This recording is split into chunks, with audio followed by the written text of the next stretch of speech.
Hey, this is Robin. This is Jackie. And this is Amanda. And you are listening to We Saw the Devil, a podcast dedicated to horror, true crime, and all things macabre.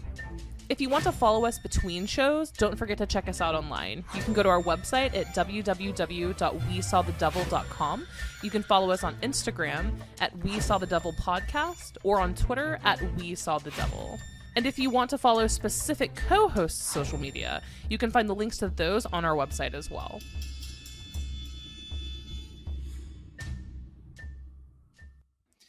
Okay, so for today's episode, we will be covering the insane case of Lori Vallow, Chad Daybell, and their missing children. So if you keep up with the news at all, or you spend any time on the internet, you've undoubtedly seen a news headline related to this case. So Chad Daybell and Lori Vallow have made pretty much like incessant headlines for their involvement in a tangled web of missing children, dead relatives, and even a doomsday cult, like an end of times cult.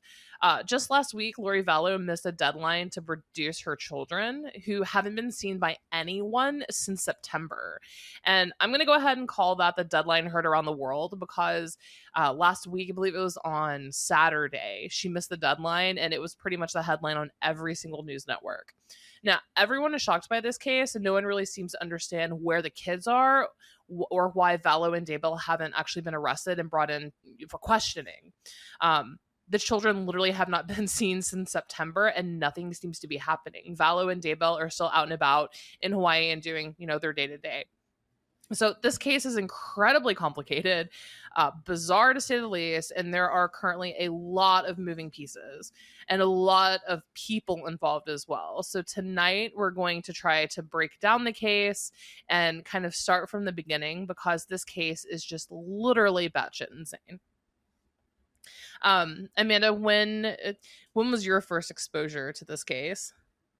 So oddly enough, when you sent it to me, even though I'm in the same state that's half the shit went down, I don't watch the news. I mean, I've seen a couple little blurbs about it on Facebook, and like saw the missing kid posters, and have seen that quite a bit, but I didn't realize how convoluted everything was. So the rabbit hole is very deep on this case.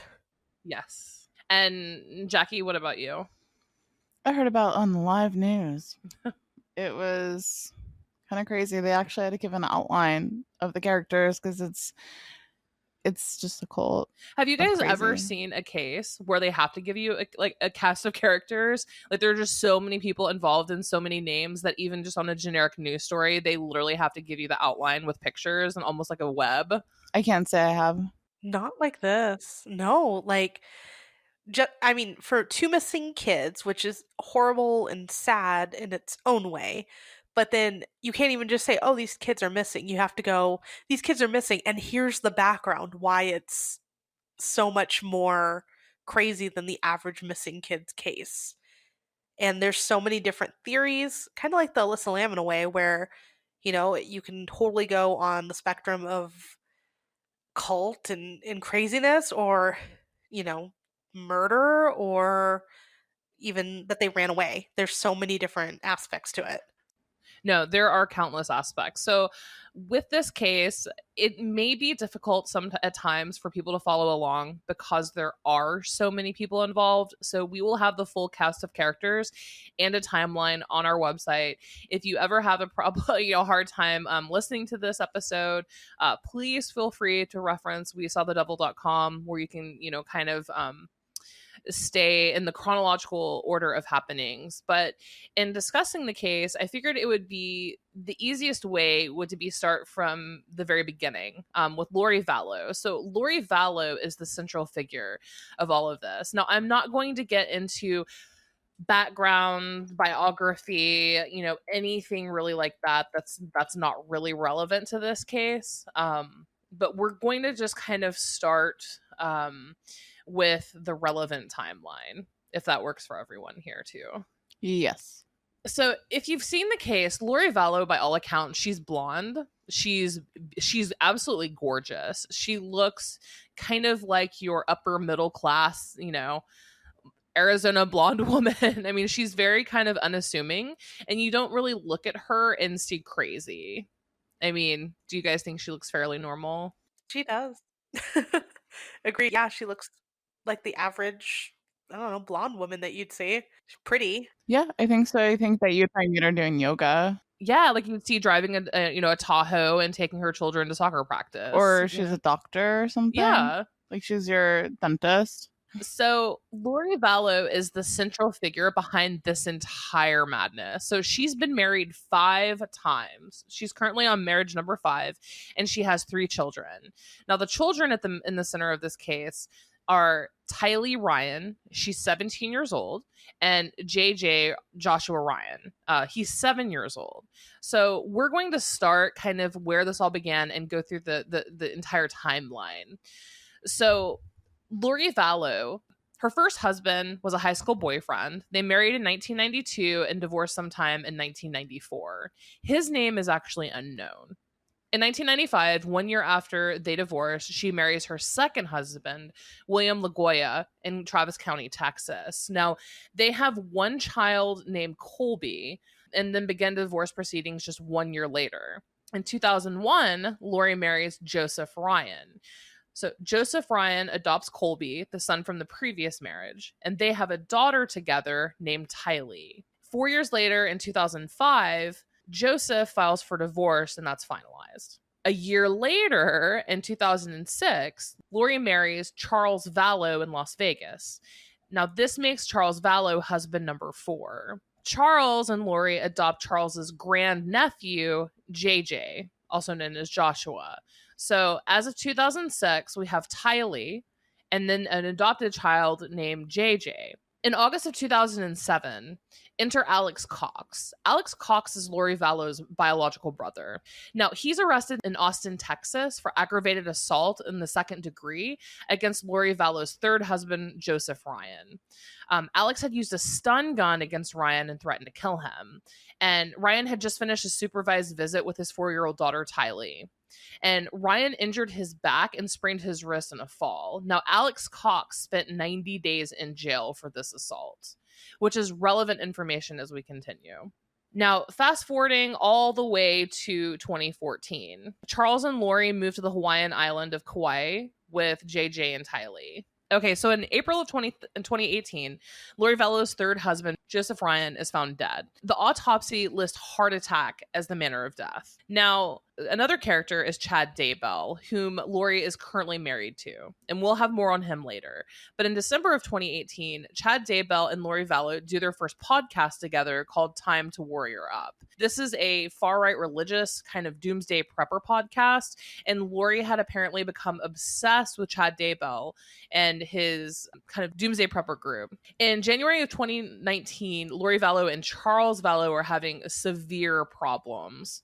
So Lori Vallow moves out of the family home and takes Tylee Ryan with her, leaving JJ with Charles. And this is where shit just starts to get really, really, really weird.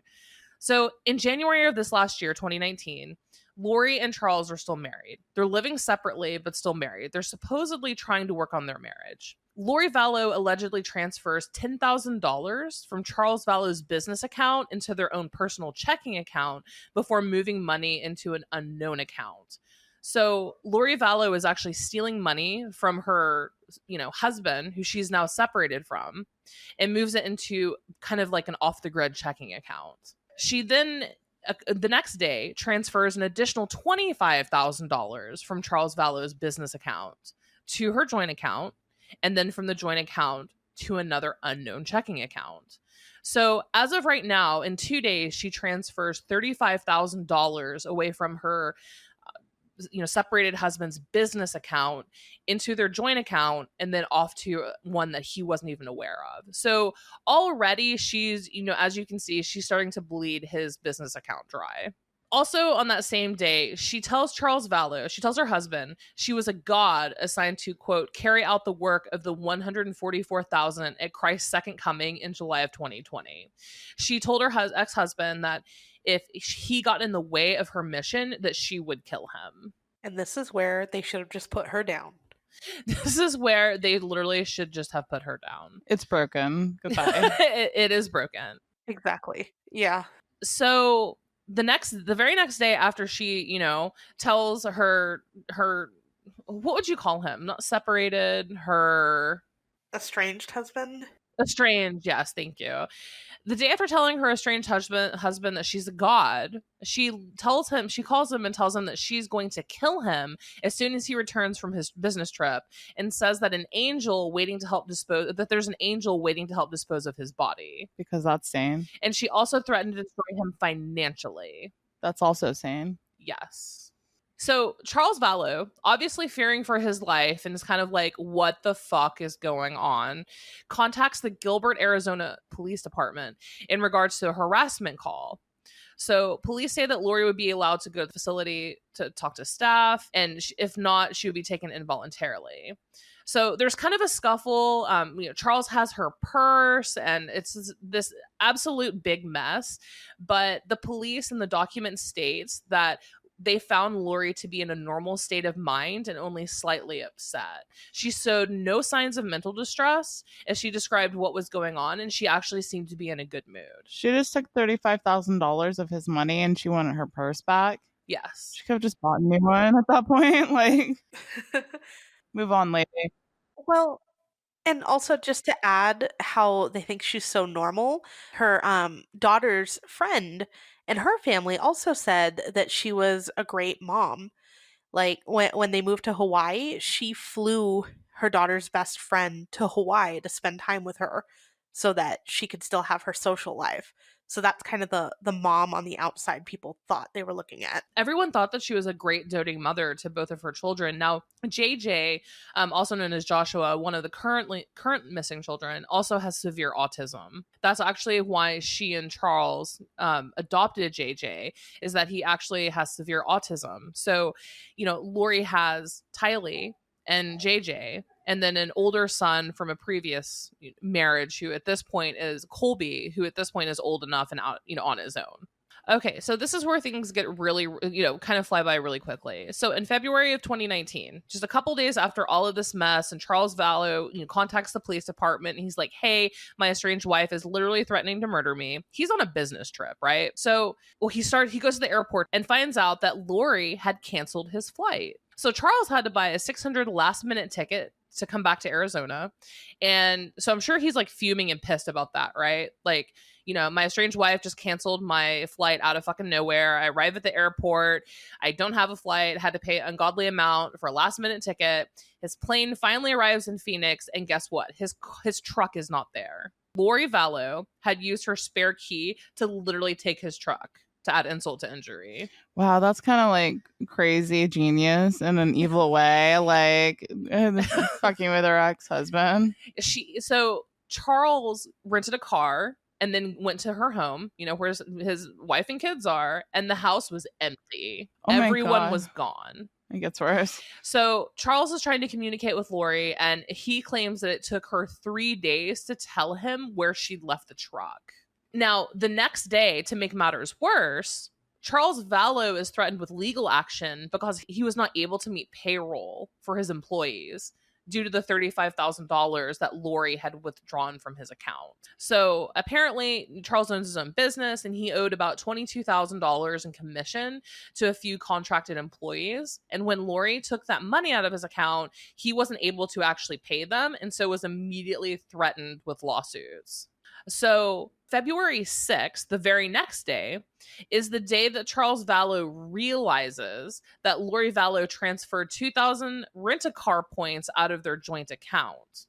He also finds out that Lori had called JJ's school to see if he was in class. So at this moment, Charles is thinking, okay, my wife emptied the house. She took my truck. She's threatened to kill me. And then now she emptied the rent-a-car account and she's checking on the children in their school. So he thinks that she's about to leave the state and take, their children with her. Right. Rightly so. Right? So Tuesday later, he's like, fuck this shit, I'm filing for divorce. So he files for divorce. A week later, he files a document asking for temporary custody of JJ, exclusive use of the house and vehicle, return of all the stolen money, and return of his and JJ's personal items. Several attempts were made to serve Lori, but process servers were completely unsuccessful. At this time, her car had been seen in Alex Cox's driveway. Now, Alex Cox, again, is her brother. She was living with her brother at this time. And he gets sketchy later. Yes, and then this is just a whole series of sketch here. From February to March, Lori just up and abandons Charles and JJ for 58 days. Apparently, she and her daughter Tylee pretty much just went to Hawaii, and they spent some time in Hawaii, and then they also lived with her brother Alex, as mentioned above. But Lori and her daughter just disappear from her husband for almost 2 full solid months without saying a word. So can you imagine being in Charles' position of having your estranged wife keep you from meeting payroll, bringing lawsuits upon you, stealing your vehicle, canceling your flight, and then all of a sudden disappearing with your child? What led up to their divorce? All of this. So just the fact that out of nowhere she decided to just take the payroll and everything with no provocation or anything. She just like snapped. She got really into her weird spiritual things and started going crazy, from my understanding. The Doomsday, she started listening to a guy named Chad Daybell and his cult. I mean, that's literally what it is. I mean, it's kind of a break-off group from the Mormon LDS church, right? Except they believe in this weird spirituality bullshit and, you know, doomsday. It's a doomsday cult is at its core what it is. And so Lori started listening to this, and she even did, you know, back in that December, a couple of months before, she went on a podcast with Chad Daybell. That's how they met over this doomsday bullshit. Wow.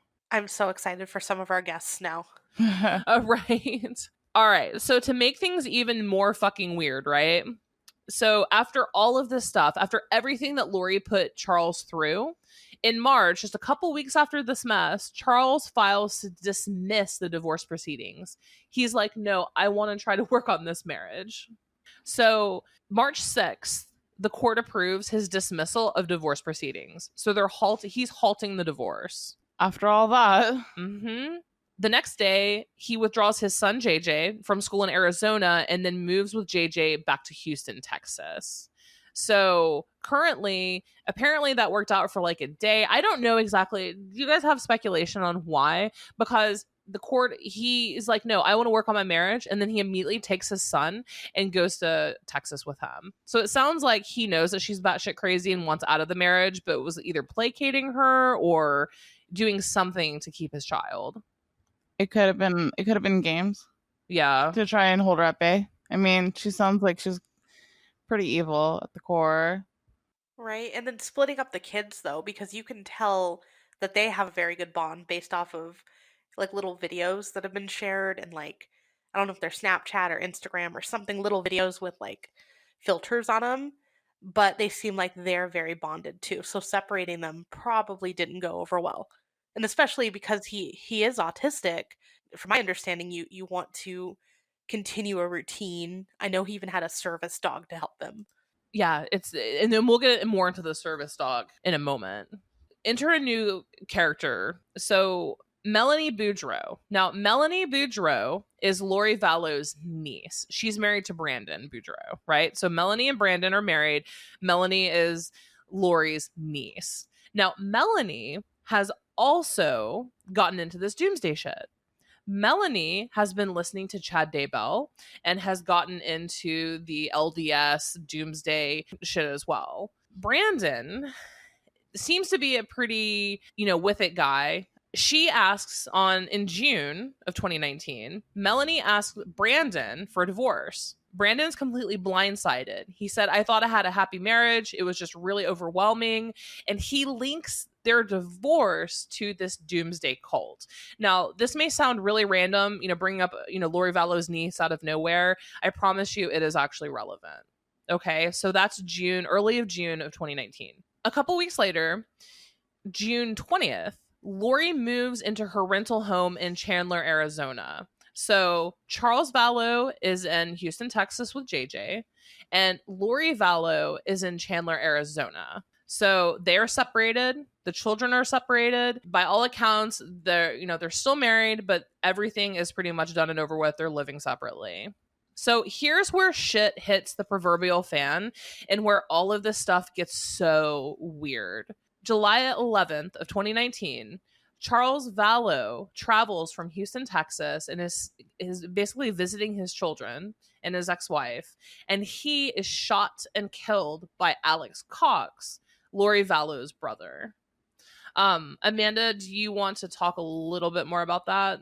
Sure. So what I did last night is I watched the police cam of when they approach, like the police get there and they're talking to Alex Cox about what happened. So he's just like chilling on the curb. I guess the body's just in the house from what I understand.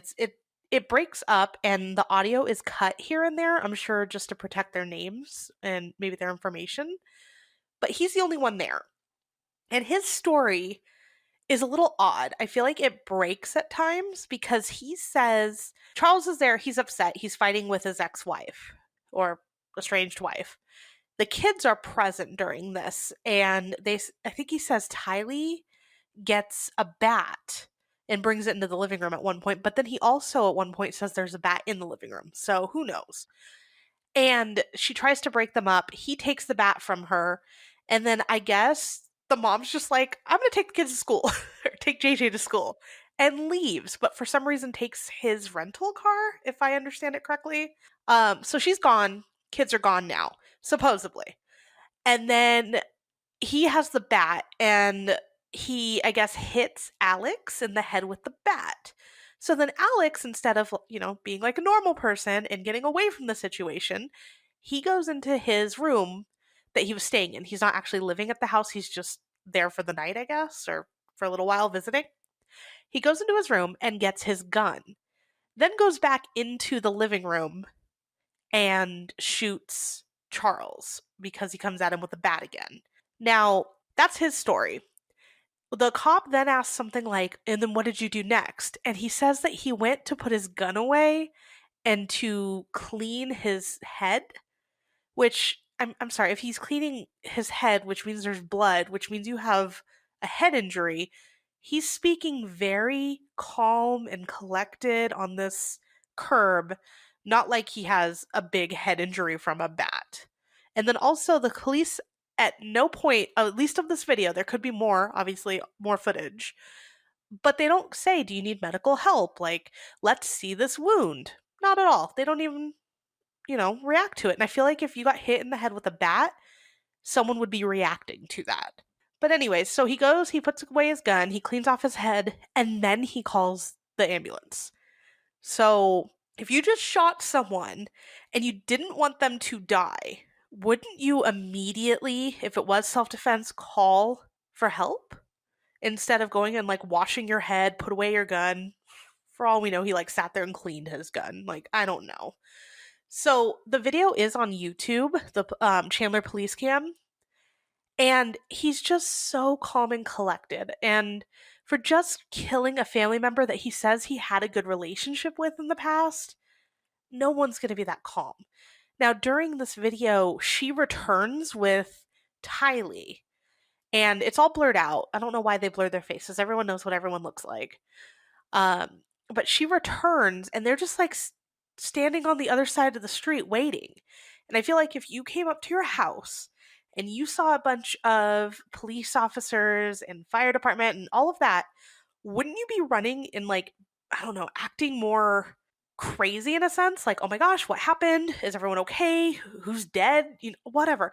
She's just standing there, and so is Tylee. So I feel like they knew what had happened already, because it's not the initial reaction of one of your family members is dead or seriously injured. It's, we already know. So I feel like what happened is they were there when it went down. I don't know who shot the gun, but I feel like they were present. They already knew, and then they probably took JJ away because he can't keep a secret. That's just my guess. That's possible. Yeah. In terms of this particular altercation, the police now believe that Lori and Tylee were present. That Lori was actually in the home, but not an eyewitness, and that Tylee possibly witnessed the killing. That's what I'm thinking, and that also might be why she did something to them. Because they probably know what happened, or at least Tylee does. And she's old enough to understand what happened and old enough to, be a witness on the stand. Now, also, no idea what happened there. Now, Charles, who was living in Houston at this time, was actually scheduled to look at apartments in the Chandler area because he was planning to move back to Arizona to be with his children. So that's apparently why he was even visiting Arizona to begin with. Lori and especially Alex tried to make it sound like in the cop video, well, I don't know, he just came to visit children, no idea why he's here. But Charles had actually scheduled to look at apartments. He was planning on moving back to Arizona to be with his children and kind of reunite his family together, right? So it's just Alex changed his story. But it's actually really interesting. We'll put the video up on the website so you can watch it. But yeah, Alex Cox, cool as a cucumber after murdering a longtime family member. It's actually very odd. That's really weird. Yeah. Right. And then if you look, I looked through the comments a little bit of the YouTube video. Some people are also speculating that there is water that is on the curb that looks fairly fresh because in Arizona it's obviously very dry. And they're saying that either they washed something off or something evidence-wise was probably washed away. But again, those are just YouTube comments, but I was looking for it and it does look like it's only in front of their house. But also if their, lawn got watered or something, it would look the same way. But that's just some speculation I've been seeing online as well. Mm-hmm. It could have been off sprinkler. Of course. But a lot of people are like, they washed something, they did something, they got rid of her, leaving. I don't know, but that's another discussion. The police have been very tight-lipped about some aspects of this case, so I wonder if someone possibly got her car leaving, at any point, like a Ring doorbell or security footage, in the neighborhood, because they lived in a suburban neighborhood, right? So, the houses are very close together, 10 feet apart, and it's very, very, very, very, suburban where they lived. So, yeah, but apparently this we'll talk more about the outcome of this, but yeah, so Alex as it stands is taken away and is questioned by police. So the next day, now Charles Vallow, everyone in this entire story has been married 30 times, right? There are stepchildren a mile long and everyone's been married multiple times and so on and so forth. So Lori Vallow is Charles Vallow's second wife, right? So Charles Vallow himself was married before Lori and he has 2 grown sons and an ex-wife. So the next day, Lori Vallow texts her stepsons about 4:30 in the afternoon, 20 hours after Charles was shot, to tell them that their father was dead. She doesn't even tell them how he died. And when one of the sons asked, what happened, she said, we are still waiting for the medical examiner report. Yeah, because being shot needs, I don't know, that's crazy. So the son asks her a series of questions via text, trying to find out what happens. She does not reply. 7:00 at night, he asks again, no reply. 8:30 that night, he texts again, and she replies and says, we're still waiting on the medical examiner. She, at this point, has not told them that they have been shot. So Cheryl Wheeler, Charles Vallow's ex-wife, and the mother of the other 2 kids, finds out from the medical examiner's website, the fucking website, that Charles's death had been classified a homicide. So Lori Vallow isn't even communicating with his children or ex-wife. The ex-wife Cheryl has to find out literally from the medical examiner's website how her ex-husband died. So she then uses Google searches. At that point, this is the day after, news trucks and whatnot have started reporting local news. And so she literally finds out about all of this via Google and the news. That's so sad. That's absolutely ridiculous. And then that's also a cover-up there, because if you had no part in it, you'd be like, shit went down. I was taking the kids to school. This is what I know.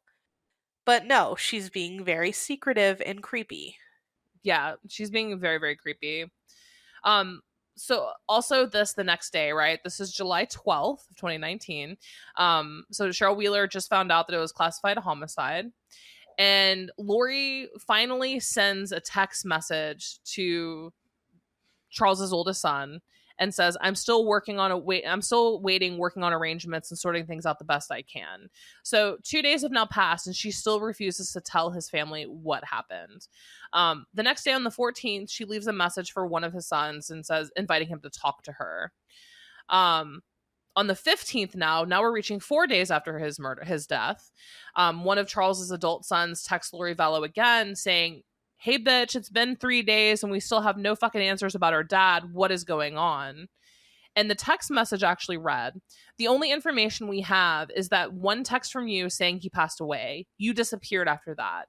We need any information you have. What happened? When did it happen? How did it happen? Where is he now? Are there any funeral plans?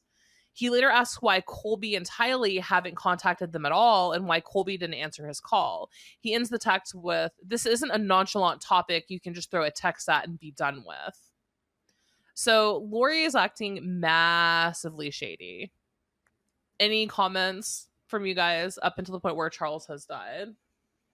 No, but I do have some stuff coming up in the next couple days about an odd thing with the service dog. Yes. So let's move on to August, and that is actually the next thing with the service dog. So JJ Vallow, autistic child that Lori and Charles had adopted, they had a service dog for JJ. They used a local, service organization and got, was it a Labradoodle?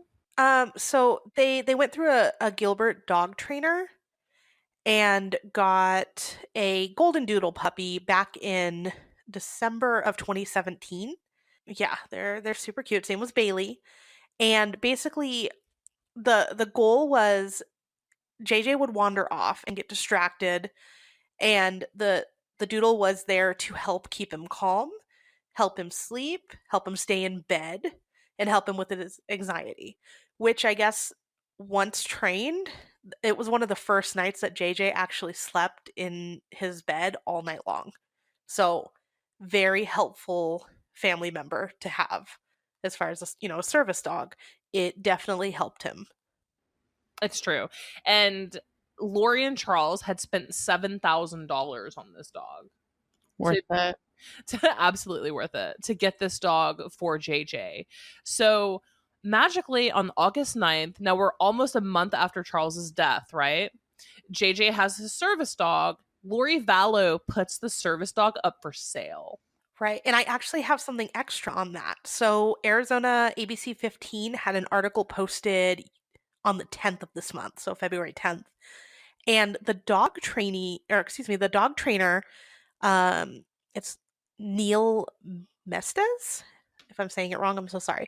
But he owns the Dog Training Elite in Gilbert. And he's the one that helped train the dog. Well, in August, she contacted him and said, hey, I need you to come get the dog.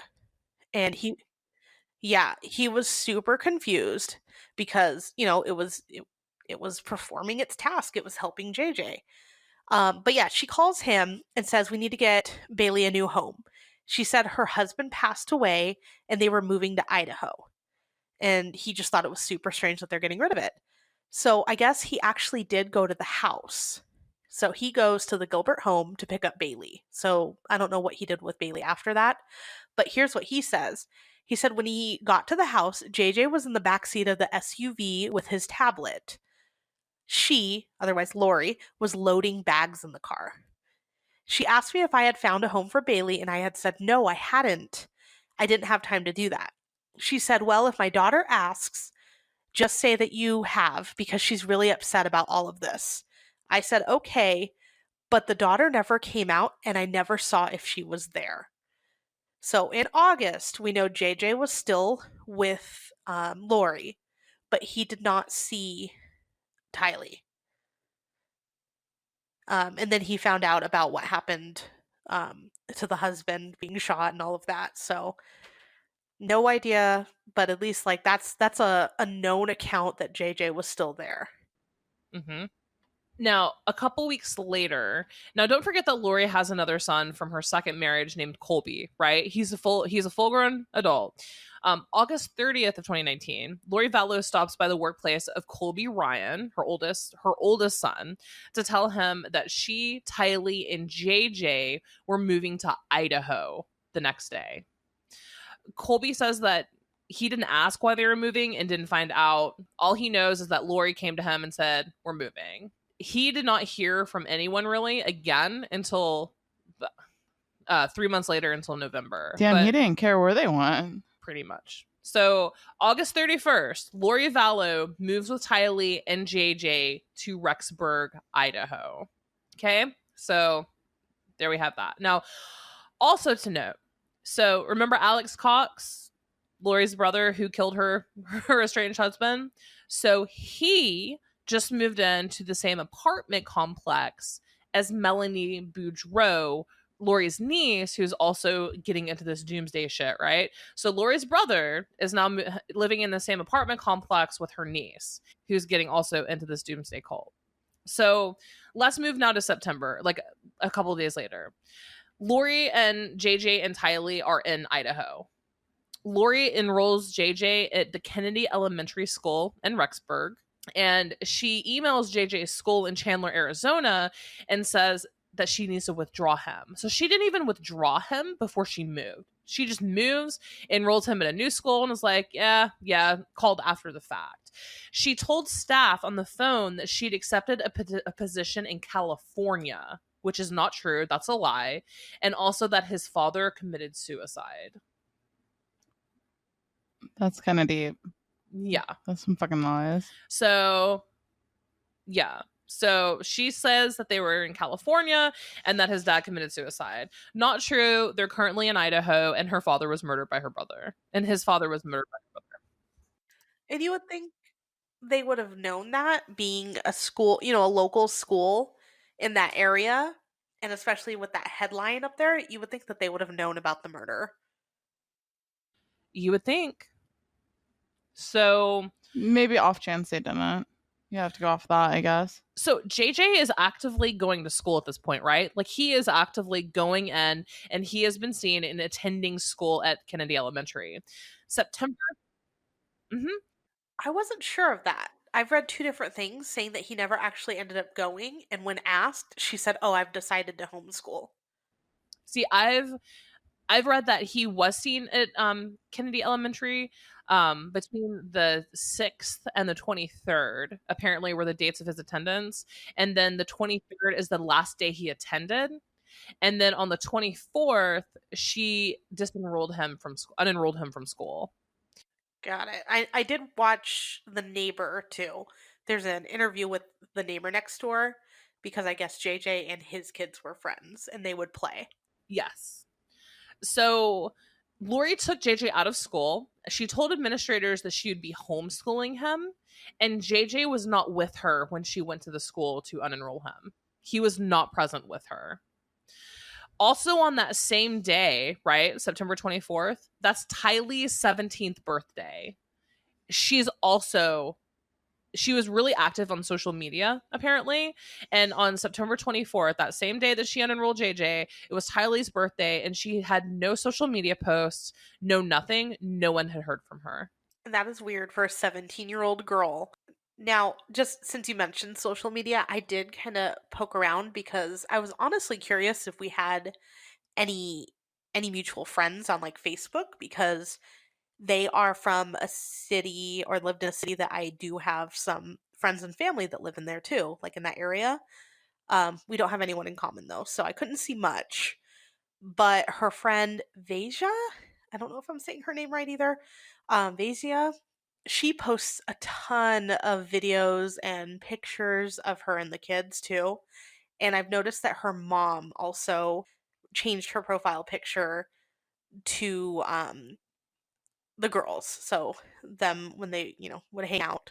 And she's pretty present on a lot of the groups that talk about the disappearance as well, and she does kind of update some personal information on there as well. So if you want to check out the case a little bit more, there's a couple Facebook groups, and they have some firsthand experience, talking to the family, and knew all of these players in this game. Mm-hmm. Oh, it's crazy. That's good to know on the social media aspect, though. But yeah, it's really weird that a 17-year-old girl just up and disappeared on social media, especially on her birthday. That's not really, really normal. Let's see. So moving to October. So on October 1st, Lori Vallow opens a 10 by 10 storage unit locally, which is, if you're into true crime, you know that is never a good sign. No. So remember Brandon Boudreaux, right? The husband of Melanie Boudreaux, Lori Vallow's niece, right? So Melanie is one getting like all batshit insane in the Doomsday cult. So back in Arizona, Brandon Boudreaux is shot at. All of a sudden, he's driving along, and there was a Jeep which had someone in it. He didn't see it, but someone shot at him. Boudreaux later identified Alex Cox, Lori Vallow's brother, as the shooter. And Alex Cox was driving Tylee, the 17-year-old girl's car. That's crazy. And scary. So Brandon Boudreaux, Melanie Boudreaux said, "I want to divorce you." He says it was blindsided. He was actually in his garage, and I believe he was getting out, and then all of a sudden he gets shot at. He looks and he saw Alex Cox, Lori Vallow's brother, the same person who killed Charles, driving Tylee's, the 17-year-old girl's, Jeep. So Tylee's Jeep had been left behind in Arizona, right? As the family supposedly moved to Idaho. So already now we have Alex Cox getting into, like trying to murder person number 3 at this point. I can't believe he's out and about at this point. So we've kind of gone down Lori Vallow's timeline, right? Like a good bit. So also in the story is Chad Daybell, right? So Chad Daybell lives in Utah, is part of a LDS Mormon spinoff, kind of like Doomsday cult. He's currently married at this point in October of 2019. He's currently married to a woman named Tammy Daybell. She is loved by everyone. She's apparently a massive saint. She works as a librarian. And so we're going to kind of switch over to their timeline now, right? So we're going to go to Chad Daybell and Tammy Daybell's timeline, and then eventually we're going to intersect with Chad and Lori. Okay. So moving on to the Daybells. So Chad and Tammy Daybell are married. They're in love, supposedly, by all accounts.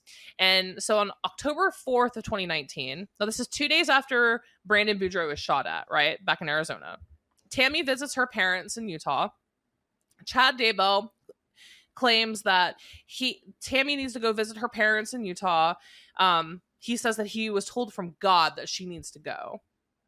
Now, while she is there, she is shot at by a masked man using a paintball gun. Which is weird, right? Like, I want to know why are you shooting people with a paintball gun? That's rude, sir. Yeah. Kind of stings, not gonna lie. Yep. So the day after that, Tylee, her Venmo account shows a payment sent to Colby. Do you know how much? Okay, so in October, 2 Venmo payments were made from Tylee's account to her brother Colby. The memo for one payment on October 16, 2019 is a heart emoji, and the message for another payment from October 10th reads, "We love you." Isn't that so bizarre? So she disappeared off of social media. Nothing has, happened at this point, but yet we have 2 Venmo payments. Right, and then Colby, and this is Inside Edition's article, it looks like. They said, Colby Ryan previously told KSAZ TV his mom used Venmo to transfer money within the family. "My mom is not tech savvy, so Tylee's account for Venmo was the account she used to transfer money to us." So it might not have even been Tylee, it was probably Lori. Mm-hmm. Most likely, yes. Which is really insane. Also, just a couple days later, on October 14th, Melanie Boudreaux and Brandon Boudreaux. Melanie, right, they live in Arizona. So Melanie texts her estranged husband, Brandon, and tells him that she plans to also move to Idaho. She said, the kids could remain with you in Arizona. You would have to arrange for daycare, and I could have the kids for schools, holidays, and summers. Or I could take the kids to Idaho, enroll them in school, and you could have the kids for school, holidays, and summers. Let me know what you'd like to do. And that's not a text message for when you have kids. It's not, hey, everything's going to be different. Either option works for me. Sometimes I'll see the kids, sometimes I won't. That's not normal. Yeah, like so nonchalant. Like she doesn't give a shit, you know? So here we have Lori has already moved to Idaho. And then now we have her niece divorcing her husband, planning to also move to Idaho, right? So let's move to October 19th. So Chad Daybell's wife, Tammy, right? The saint, the librarian, she dies in her sleep. She's literally in like what, her late 40s, and she, healthy as a horse apparently, dies in her sleep. Chad claims that she went to bed with a cough and just didn't wake up. The death was believed to be natural, and the family rejected the autopsy. Because in some states, if, you know, the cause of death is believed to be natural, or just in general, the family can just refuse an autopsy. And that's very weird. I mean, I've read too, like some religious beliefs don't allow for autopsies, and that could have been it. But also, if you were healthy, like I think she had visited her family within the last few weeks before her death, totally healthy. I want to say she was, under 50. So definitely was fine. And then all of a sudden dying in your sleep, as a family member or as a husband or whatever, wouldn't you be like, what the hell happened? I need to know. I need to know if something was in the house. I need to know if it was a weird chemical, like to protect yourself on top of, wondering what happened to your wife or family member. That's just insane to me that they're just like, she died in her sleep. That sucks. End of discussion. No, it's really weird. And now don't forget that Chad is the head of this cult, right? So Chad is kind of like the leader of this Doomsday cult. Chad Daybell's organization is called Preparing a People. Now, it has a website you can go to, and it says that its goal is to, quote, help prepare the people of this earth for the second coming of Jesus Christ. Lori Vallow's extended family literally said that they felt the group was a cult and insane. Now, the founders of this group, Michael and Nancy James, deny that the group is a cult or represents a specific religion. They have removed references to Chad and Lori from their website and from everything. But yeah, it is literally a cult. It is a far right-wing prepper group.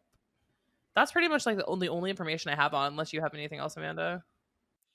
No, just that he wrote books, so a lot of people have, read through these books, and they're insane. And he had a podcast that he would speak on, and Lori, before Lori left Arizona, she was a frequent guest on it.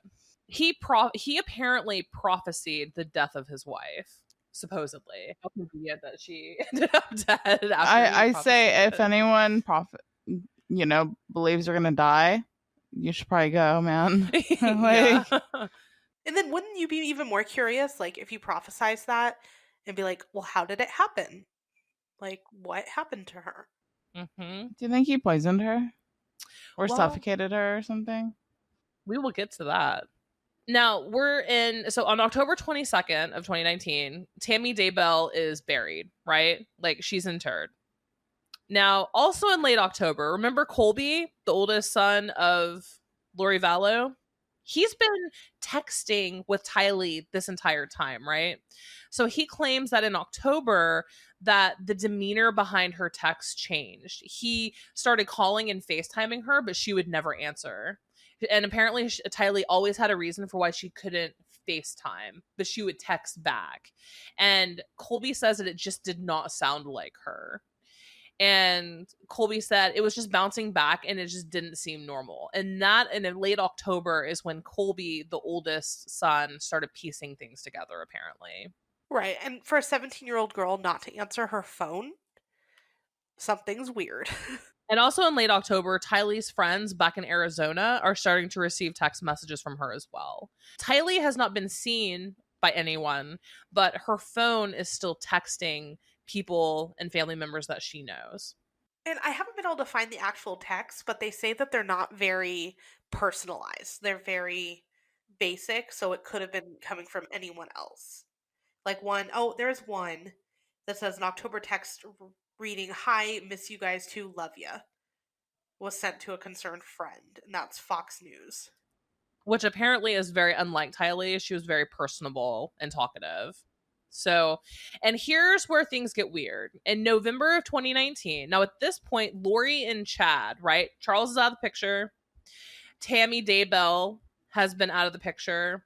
Chad and Lori are full on dating. Tammy has been in the ground less than a month, and Chad and Lori are already together. Now, they're together, and witnesses report that Chad Daybell and Lori claimed that Tylee had died the year before and that Lori had no children, no minor children. Exactly, no minor children. So I don't know if he actually thought that, like if that's what she told him, or if they got rid of the children because of the shooting or what.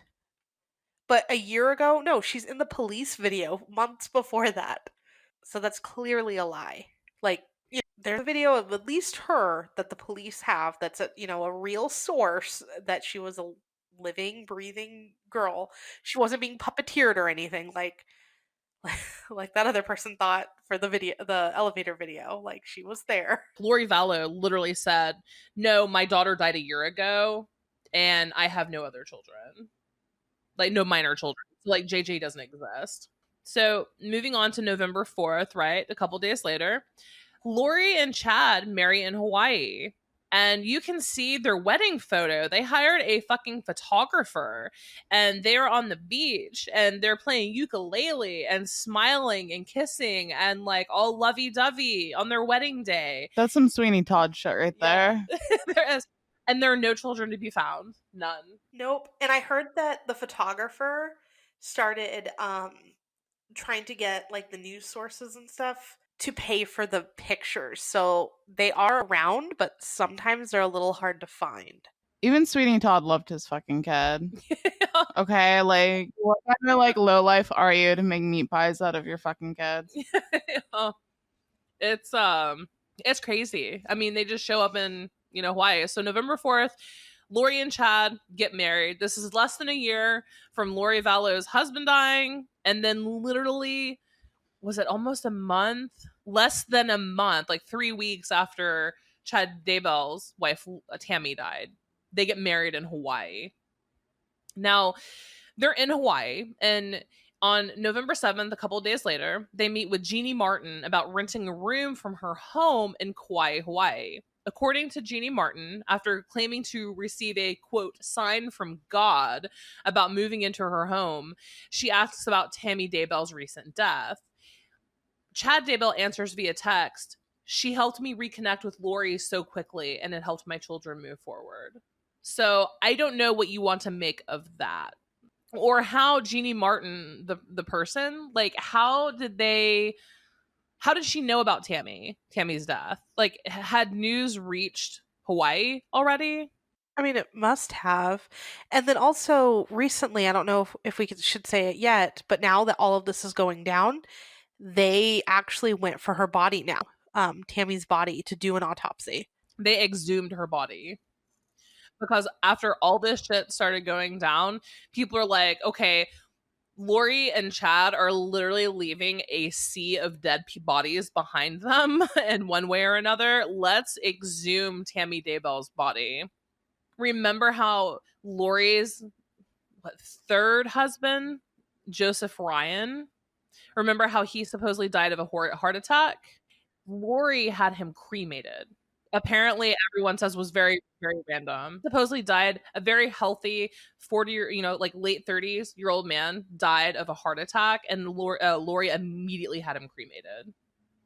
So she also did not want an autopsy on him. So we have a sea of dead bodies literally traveling in the wake of these two people. Okay, so also through November, there's a lot of drama between Melanie Boudreau and Brandon Boudreau. Brandon Boudreau is like, what the fuck? I was, my now almost ex-wife's brother is trying to kill me. So, like, literally, what the fuck? His and Melanie's divorce is finalized. Melanie doesn't show up, and he's awarded full custody of the children. Guess where Melanie is? That's right. She moved to Idaho to be with Lori and the Doomsday people. Dun, dun, dun. Right? And also, guess what? Remember Alex Cox, Lori's brother? He's also now in Idaho.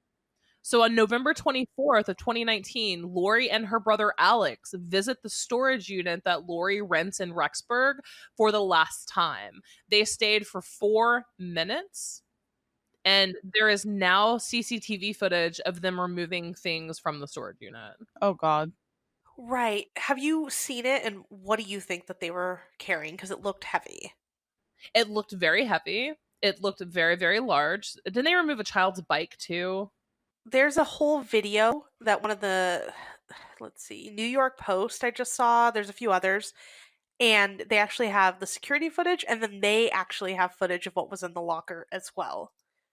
Some people on Reddit, I was reading all the different theories because it's not clear footage. Some people even said it looked like legs. Other people said that it looked like a car seat. Yes. A back seat. Yeah, it looked like a seat. And honestly, whatever you read and then you look at it, you're like, yep, that's what it is. Yep, those are 2 legs in a tote, box thing. So I don't know, but it is very strange that the kid stuff was in there, and it has there's jerseys, it has JJ's name written on bags and stuff.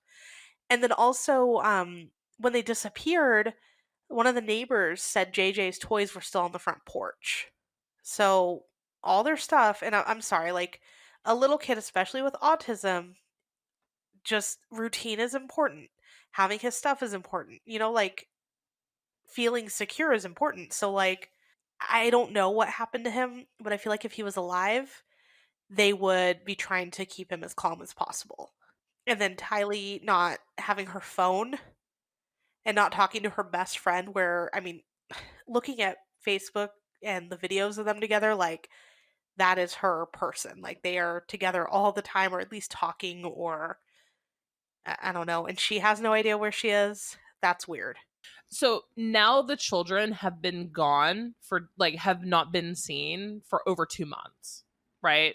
Charles Vallow's sister was very, very close to the kids. So Larry and Kay Woodcock, now they're JJ's biological grandparents, and Kay is Charles Vallow's sister. They have since offered a $20,000 reward for information leading to the discovery of the children. And from everything that I've read and everything that I can tell, they're pretty much the only advocates these poor fucking children have. That's sad. Their grandparents miss them. That, and I think the older brother now, knowing that something is going wrong. The kids have now been gone for almost over 2 full months, right? So the Woodcocks, Charles Vallow's sister and her husband, are like, where the fuck are these kids? So they contact law enforcement. And on November 26th, law enforcement performs a welfare check on JJ Vallow at their Rexburg, Idaho address. Lori Vallow answers the door and tells police that JJ is staying with a family friend in Arizona. Later that day, investigators obviously call Arizona and have people check out in Arizona. That is not the case. That was a lie. Literally, no one has seen JJ in 2 months. Yeah. I don't understand why even why didn't they arrest her? You're their mother, you have possession of these kids, and they are nowhere to be found. Well, the very next day, law enforcement executes a search warrant and discovers that Lori Vallow and Chad Daybell had actually moved out of the townhouse that Vallow was renting. Witnesses say the kids were not with them. Law enforcement also searched the townhouses belonging to Alex Cox and Melanie Boudreau, who only lived a few doors down. So, Melanie Boudreau, the niece, Lori's brother Alex, they both moved to Idaho, and they all lived within just a couple doors of each other. Well, and that's not normal in itself. You don't want to live that close to your family. No. And so, yeah, still no sign of the children. However, law enforcement has been, they did get a search warrant. A judge did approve a search warrant to search these houses, right? So they are now on law enforcement's radar at the very least, right? Like the kids now, it has been put into law enforcement's hands. People are aware that Lori and Chad are shady as shit, and the kids, people are trying to find these children now. So also on November 27th, detectives go to the house of Colby Ryan to inquire about Tylee and JJ. And there's actually a video of that. Now, Colby seems to be an amazing person. He, you know, he's much older, so he's kind of been separated from Lori and, you know, her last couple husbands, and he seems to have his shit together. He says that he immediately called his mother after the detectives left and said, "2 detectives just came to my door. What is going on?" Lori allegedly answered, "I got it. I'll take care of you. I'll take care of it. Love you." She also asked what the detectives asked him. So Lori literally wouldn't even tell her own son where the kids were, which is just like insane. Did he lie and say that he was like taking care of JJ? Colby? Yeah. No, Colby has had no idea what has been going on at all until just on November 27th when detectives showed up. Did they cross verify though that JJ actually stayed at that friend's house? Yes, and he had not. Okay. So Lori told detectives when they came to her door, "Oh, well, JJ's back in Arizona at a friend's house. Don't worry about it." And then they checked on that and nobody had seen JJ. He was, in fact, not at that friend's house. So then detectives searched Melanie Boudreau and her brother Alex Cox and Lori's brother Alex Cox's home. No sign of the children. So then detectives came to the house of Colby Ryan, Lori Vallow's oldest son, right? Like the old adult son, to ask about Tylee and JJ. And he has no idea, like none. So the kids are still not found. And Colby is now kind of like brought into it, like, holy shit, what's going on? He inquired with his mother and she's like, "I got it. I'll take care of it. Love you." So now he's majorly sketched out. And the cool part about Colby is that was, I believe, one of the last times that his mother spoke to him. And so he has a YouTube channel where he's constantly putting out videos trying to get his mother's attention. Here's what I don't understand, right? Is that usually, like, was it a gated in storage unit? I don't know, Amanda. They do record keeping of who comes in and out. You have to like check in if it's gated in. And a lot of the times they're pretty secure, the storage areas, and they have like cameras and stuff because that's money for them. Yeah, true. So yeah, they have cameras and they are like very much cooperating with police, and they're very open. I guess right now the storage locker, I think her card was declined, so technically it is abandoned. So Yes. if there were other areas around, because a lot of traffic lights and stuff have cameras and sort of convenience stores and stuff like that, I mean, hopefully they can try and triangulate where they may have dumped the bodies if the bodies were in the storage unit, which it's starting to sound like that's probably where they put the babies. Right, that was just a couple days ago, I believe, that even came out.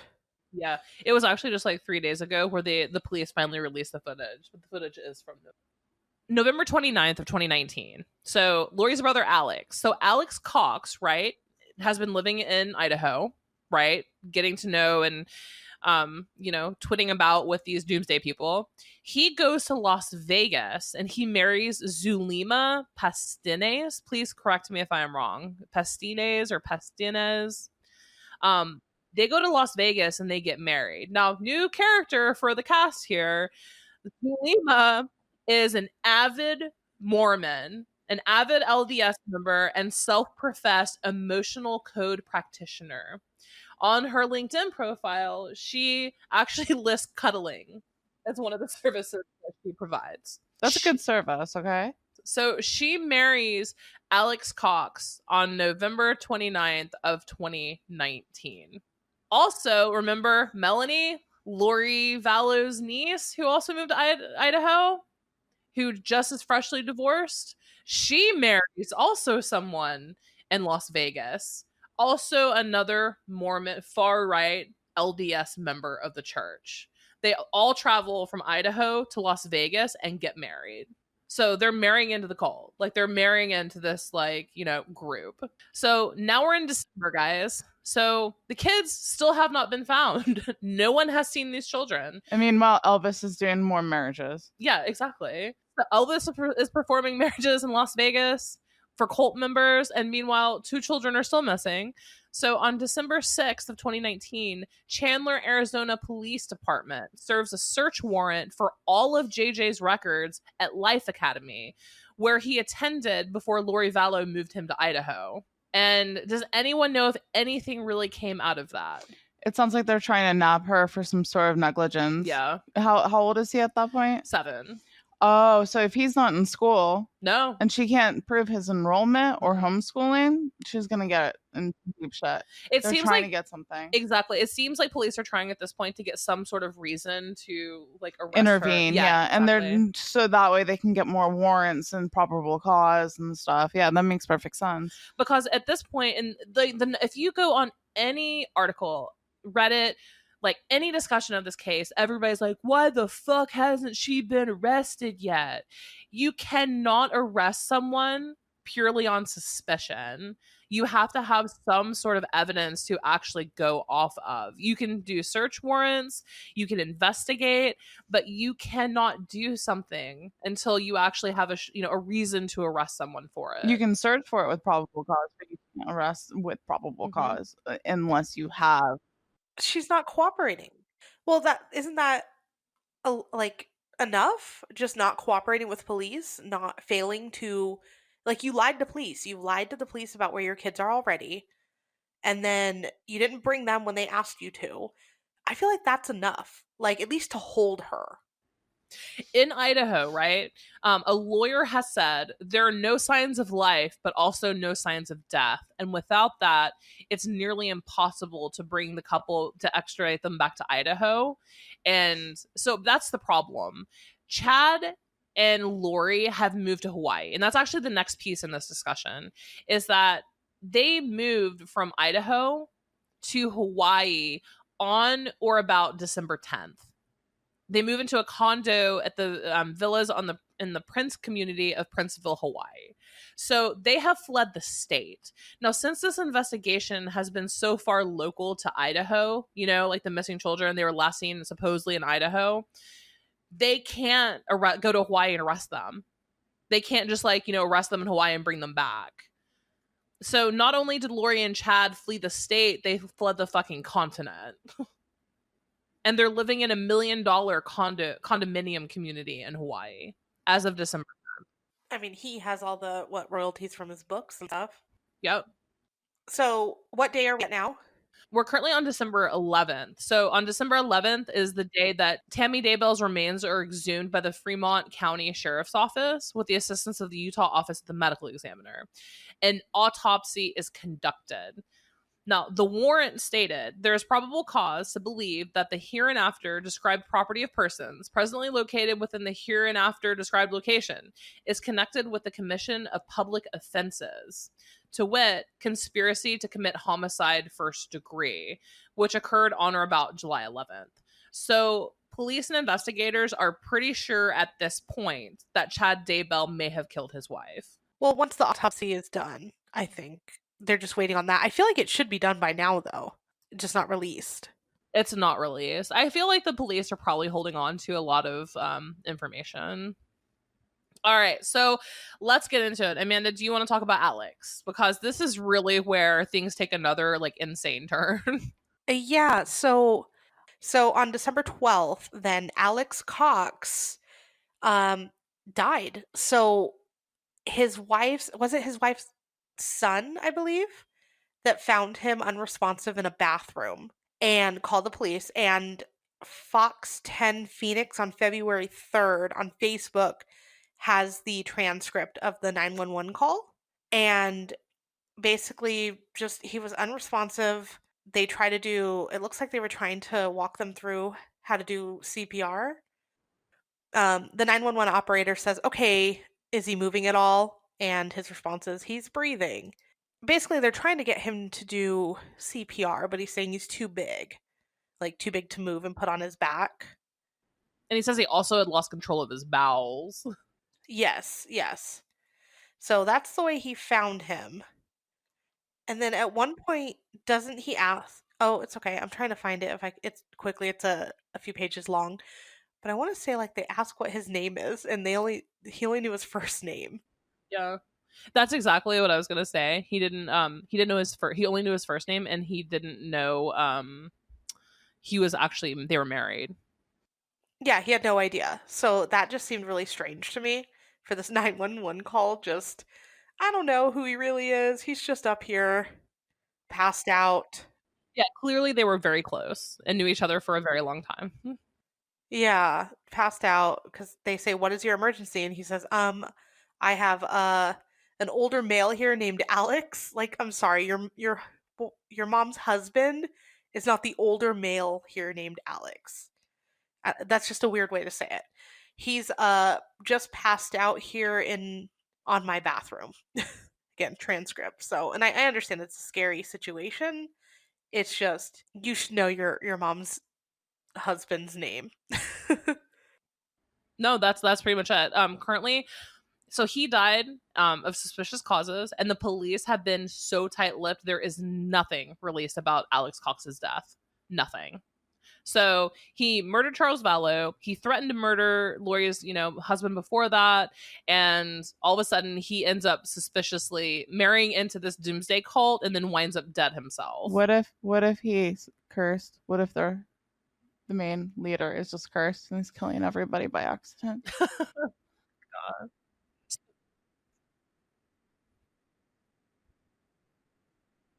Not even 2 weeks. Jesus. Not even 2 weeks. Yeah.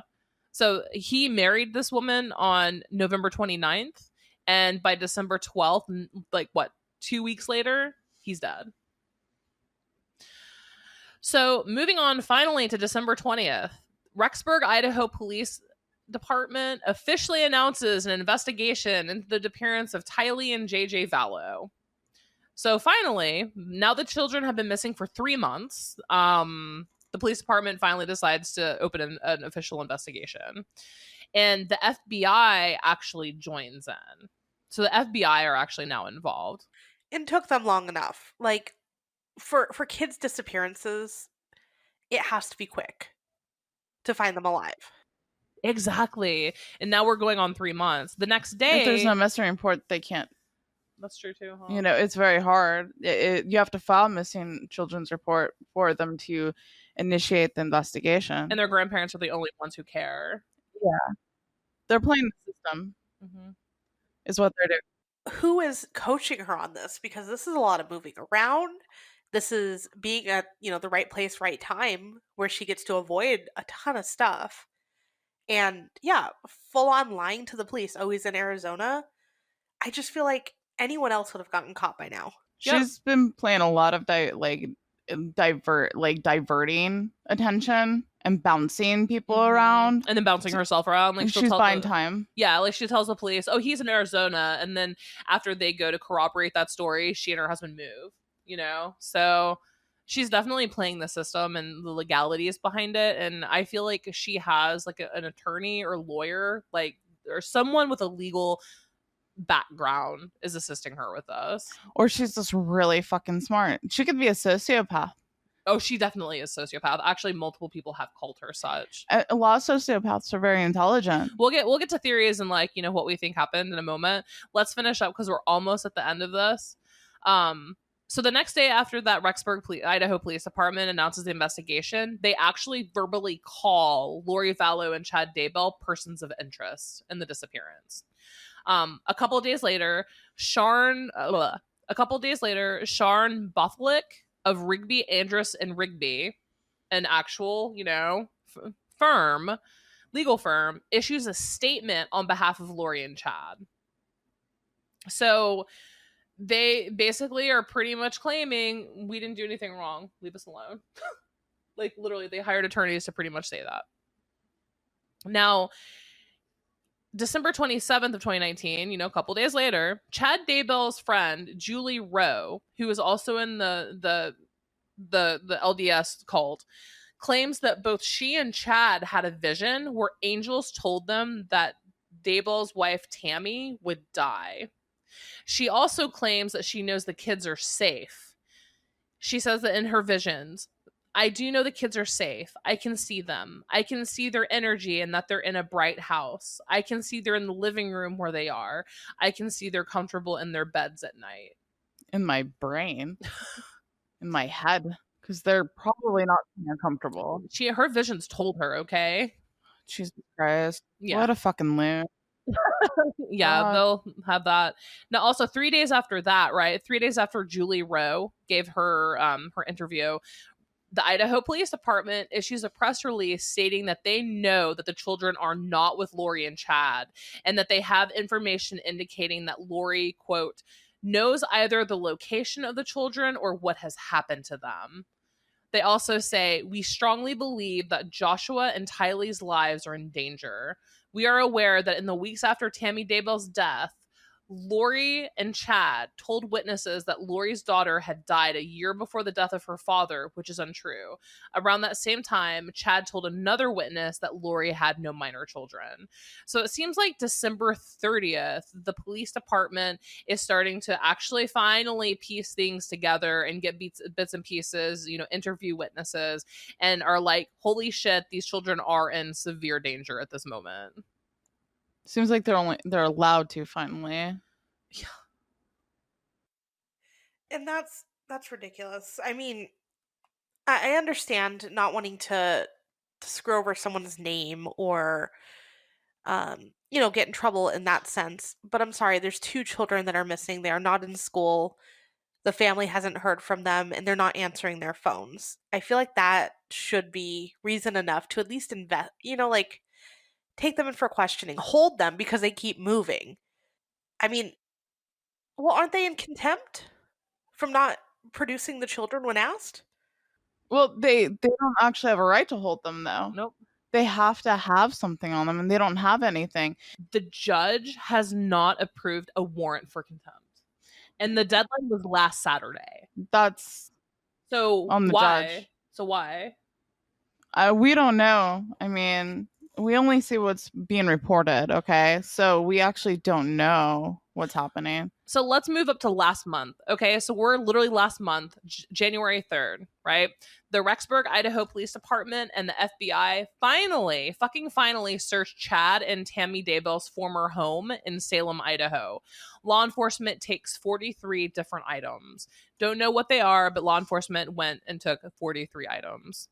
Also in early January on the 7th, Larry and Kay Woodcock, JJ Vallow's grandparents, announced a $20,000 reward for any information leading to the recovery of him and Tylee. If you actually get a chance to watch the news, they have many videos. They are the only faces of family in this case, other than Colby and his YouTube channel, right? Like Lori's oldest son. Larry and Kay Woodcock, the grandparents, seem like such amazing people. They're begging to take JJ in. They're his biological grandparents, and they're like, Tylee, you're an adult. You're more than welcome to come live with us too. We love both of you.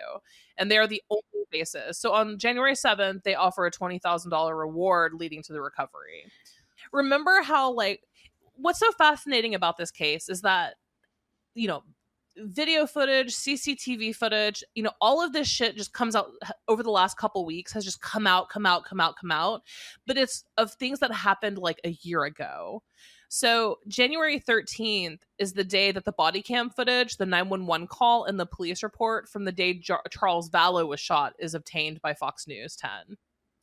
So it happened, many months ago, but yet the news finally just got it.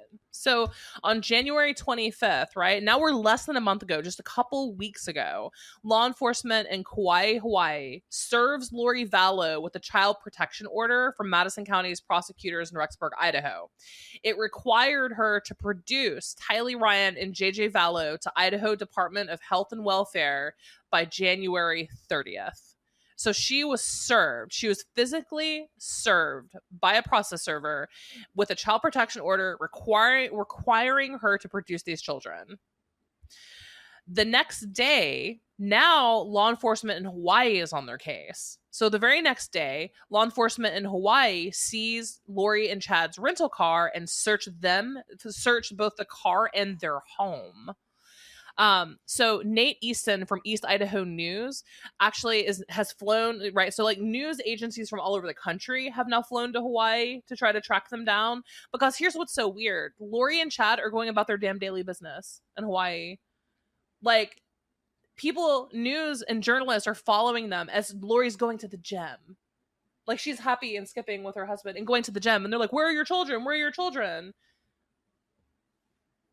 And they're not doing anything. So Nate Easton from the East Idaho News pursues the couple to question them about the whereabouts of the children. That has gone viral. That was one of the biggest moments, I would say, on January 26th, when Nate Easton is following and yelling after Lori and Chad. They're holding hands, walking, and they're, completely just nonchalant, and they refuse to answer. Did you guys see that video? No, I haven't seen that one. I've just seen in one of the groups there's a picture of them holding hands at the supermarket. I have not. Yep. So that, I believe, is the same day that happened. But this is the moment that really kind of went viral. It was the first, I guess, like public's kind of introduction to them together, is like all these newscasters following them, asking what happened to the kids, and them just holding hands and acting like nothing was wrong. So January 29th, Kay and Larry Woodcock file for emergency guardianship of JJ Vallow, which is so sad. Also the same day, Chad and Lori clear out the condo that they were renting in the Prince community on the island. They allegedly move into the Kauai Beach Resort. Oh my so God. they've tracked them down, they found their condo, and then they're like, nope, we got to move again. So they moved into a beach resort. So cue when this shit show really hit the fan. On January 30th, just literally less than 2 weeks ago, Lori Vallow defies the court order and does not produce the kids to the Idaho Department of Health and Welfare or Rexburg Police Department, risking civil and criminal consequences. And nothing has happened. They're going to probably talk about how they're too far away. That's why they moved to Hawaii. Now, hey, there's a reporter, Justin Lum from Fox 10 Phoenix, and his Facebook page is just this case for the most part right now. And sorry, I sound ridiculous. I'm sick, so sorry. 6 hours ago, his team has several other requests waiting to be fulfilled, but here's his response from the Fremont County, Idaho prosecuting attorney's office. So he had sent, it looks like, or his team sent, a request for public records of the 911 call and report taken from the death of Tammy Daybell on 10/19/19, and any 911 calls from the Daybell home. And then the response is, your requests are denied. I mean, it's a little longer. Yeah, it's from the prosecuting attorney, the office of, and yeah, I mean, it goes into like all these statutes or whatever, but it just says your requests are denied. Skimming. They're exempt from disclosure if they meet one or more several conditions, and then a bunch of statute stuff. So they're trying to get those, because I wonder how that 911 call went. Wife's dead. She was sleeping. Everything's great. Just take her body. Do not look at it, though. Yeah. Oh, and then actually, yeah, he's the one that I read it. I couldn't find from before, but he said on February 10th, and again, this is Justin Lum of Fox 10 Phoenix. If you're wondering why the exclusive story we broke for the Lori Vallow Chad Daybell wedding is removed, here's why. The photographer is revoking permission and asked for compensation for the images now since the story aired. So that's why their wedding photos are being taken down. So if you can't find them, they're out there everywhere. But when an actual news station is reporting them, they're being asked for money. So they hang with some great people, because wedding photographers, once they're paid, they normally release the rights to their pictures. So that just seems weird to me. But it looks like he's just like dedicating his life right now to this story. So I'm going to go ahead and follow him. and keep up, because it looks like every day, every few hours, he has some sort of update. No, definitely we can continue doing updates as well. That's crazy. All right, so January 30th, she defied the court order. Okay, so on February 2nd, now this is, or February 1st, this is really interesting. Have you guys seen the GoFundMe? Yes. Okay. I will. So Colby, right? Lori Vallow's oldest son, he's married, okay? His mother-in-law actually sets up a GoFundMe claiming that Colby and his wife lost their jobs and he's being stalked, and so she put up a GoFundMe for $7,500. She says, these kids have lost their cars. One was taken by the police for evidence, and the other was in Lori's and Charles' name, and the payments had not been made for months. Colby lost his job due to all of this. His credit has been ruined, and they have been hounded and stalked by reporters on a daily basis. This has been like a living nightmare that won't go away. They need help, so please find it in your heart to help in some way. How much has been donated? $300 of $7,500. Oh boy. And it was actually done by the mother-in-law, so Colby's mother-in-law. Apparently they're newlyweds. They have a 1-year-old child. Colby has been the only sole person with a job. Apparently the baby has medical needs. She says Colby's mom, Lori, has obviously ghosted them like she has the rest of the nation, and they can't even explain how bad things have gotten, to not know if his siblings are dead or hidden somewhere. So, like, this is a very, very, very, like, sad GoFundMe. But the mother-in-law has put one up to try to assist with Colby, which is really interesting. The wording is very interesting, I think, in a lot of that. So that was on February 1st. So February 5th, let's see. So 6 days ago, remember Brandon Boudreaux, right? The ex-husband of Melanie, the niece. So he hired a private investigator out of his own pocket because the police were not taking him seriously when he said that Alex Cox was the shooter. So the private investigator apparently did his, PI stuff and came back and said he identified Alex Cox was the shooter. He said the vehicle that was involved with the shooting belonged to Charles Vallow. It was a green Jeep Cherokee with Texas license plate. He recognized that this was his former in-law, and he suspected Charles Vallow's killer, Alex Cox, was the one driving the Jeep.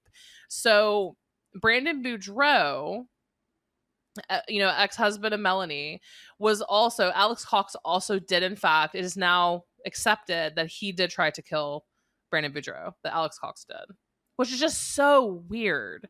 Like, that makes no sense whatsoever. By all accounts, the marriage, the divorce is going smoothly. Like, Melanie blindsided him, said, nope, I want to move to Idaho. I'm really into this new spiritual religion, thing, and I want a divorce. You can keep the kids. I can take the kids. I don't give a shit. Bye. And then all of a sudden, Brandon Boudreaux is being, someone attempts to murder him.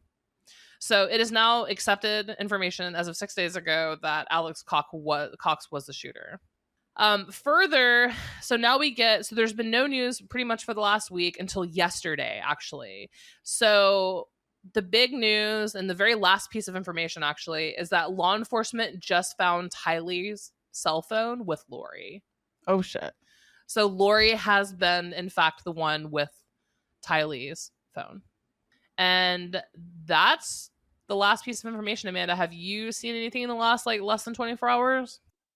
No, just what I had read from that Facebook post about denying the 911 call. It looks like he does have, though, a couple other calls from some of the family members and from, the call between Gilbert Police Department detective and Fremont County, talking about Tammy Daybell. He does have a MP3 file for that. So I'll do some digging and learn a little bit more. But as of right now, it's just that they were denied the 911 call. That's crazy. That doesn't look suspicious at all. It's just about time before they like figure it out and catch them So in something. here we have Chad Daybell, the leader of literally a doomsday cult, who has their entire thing is being prophesied. Like I prophesized about this, that someone would die. And then he has a lot of people in his life, like his ex-wife who turned up dead. Then you have Lori Vallow, who to me is kind of the central figure of this entire thing. Husband number 3 died suspiciously. Husband number 4 died suspiciously. Now her children are missing.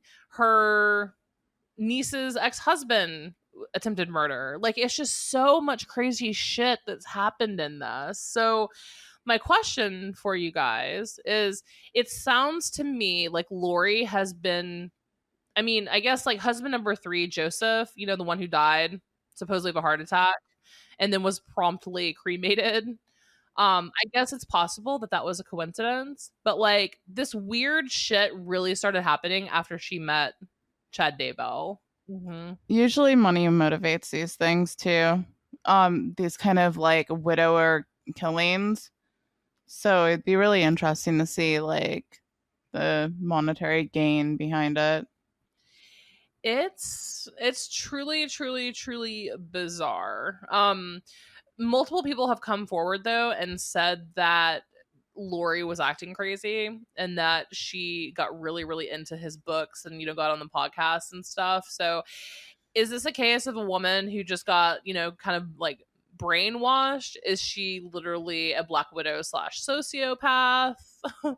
Now, it is known too that, so Chad Daybell, right, is a self-published author. So his books are actually sold nationwide in Mormon bookstores.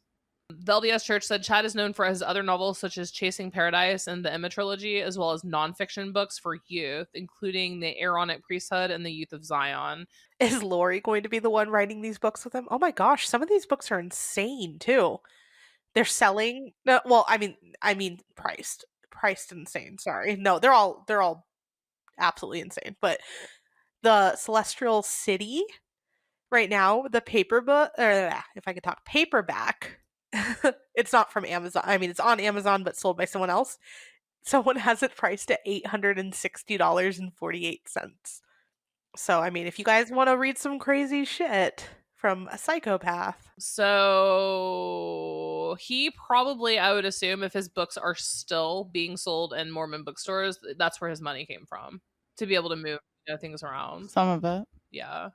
I don't understand it. I can get it that if there's like no information, right? Like, before they served Lori and Chad as far as producing the children, like I can totally get that they had no like information, right? Like no evidence. But now they have ample evidence to prove that something's not right, that something happened to the children and she missed her deadline and still nothing yet. They're triangulating on them. They'll find out. I think that they just want, a lot of times, and I did read an article with another attorney about this, they want concrete, irrefutable proof. So they don't, get her, arrest her, bring her in, have nothing to keep her on. And lose evidence. And then lose her. Because it is very clear that these people will move around. Oh, yeah. So. And every time they move, they lose evidence, too. Yep. Where do you think they are, though? Like, where and when? I think they're dead.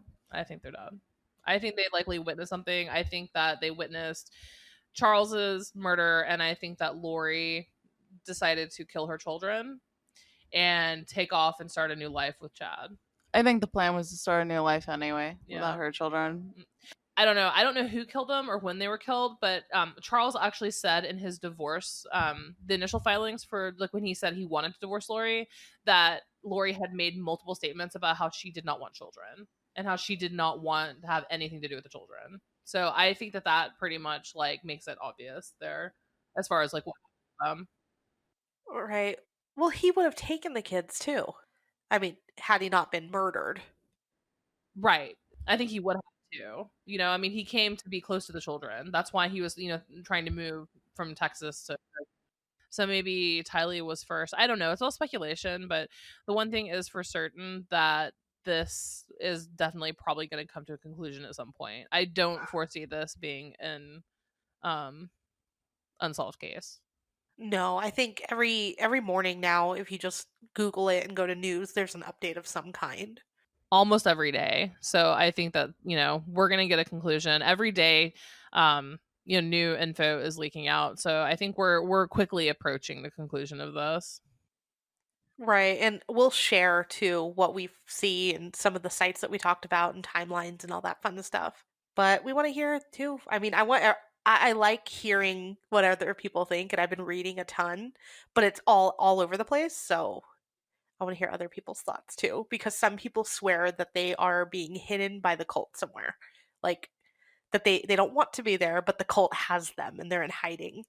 Which is also a possibility too. You never know. But stay up to date. Feel free to go to our website, www.wesawthedouble.com. We'll be posting, daily updates, and reach out to us on Twitter, Instagram, or Facebook and tell us what you think happened. Don't forget to download our Valentine's Day Massacre episode where we discuss crazy true crime cases that happen on Valentine's Day, and also review Gretel and Hansel and talk about Underwater. Until next week.